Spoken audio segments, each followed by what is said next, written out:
Hey guys, welcome back to my channel. Today we are going to be creating a mermaid braid.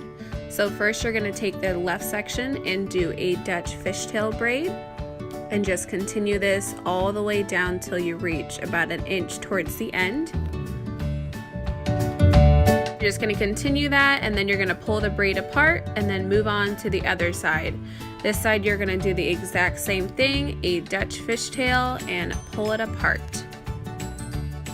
So after you're done braiding this, you're just going to combine both of the braids and tie them off with an elastic.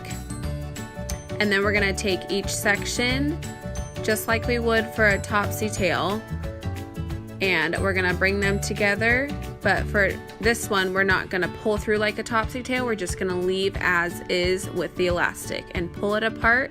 Spray as much texture product as you want, and there is your mermaid braid. Hope you guys enjoyed.